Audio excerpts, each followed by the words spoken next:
μετά από 50 χρόνια, παραπάνω, 48. 66-67 χρόνια περίπου. 66-67 χρόνια μπαίνουν τα παστούνια του χόκκι ξανά στο Λεγόρο Αλεξάνδρου. Όπως το συζητούσαμε τα παιδιά τώρα, κάποια κόκκαλα τρίζουν αυτή τη στιγμή και τρίζουν από ευτυχία και από ευχαρίστηση.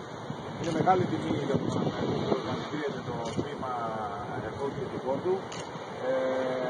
Και να είστε σίγουροι ότι όλοι αυτοί που έχουν δοξάσει τον Παναθηναϊκό και έχουν περάσει πολύ σημαντικοί αθλητές, δεν τους ξέρουμε εμείς, δεν τους έχουμε ζήσει φυσικά εμείς, αλλά τα ονόματά τους είναι τεράστια και έχουν δοξάσει τον σύλλογο και υπάρχουν στα μητρώα του συλλόγου οι τίτλοι που έχουν φέρει.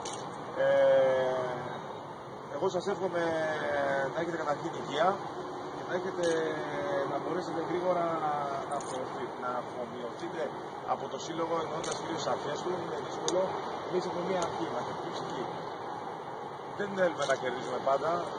Μας αρέσει η νίκη, θέλουμε να είμαστε πρωταθλητές με τα σκορ παντοτινέ, αλλά πάνω απ' όλα θέλουμε να έχουμε πάντα μαχητική ψυχή. Γιατί αυτό μετράει πάνω και στη ζωή και την υπόλοιπη ζωή και την αθλητική και την προσωπική μας ζωή. Πάντα να μαθόμαστε για τις αξίες μας, για τα δυναμικά μας, για το παιχνίδι μας και την κάθε μπάλα. Καλή επιτυχία λοιπόν να έχετε, παιδιά.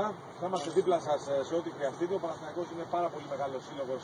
Θα το καταλάβετε και εσείς, θα το νιώσετε σιγά σιγά. Ήδη το βλέπετε τώρα και από εδώ. Μπορείτε να το δείτε και από εδώ, από το γήπεδο στο οποίο είσαστε.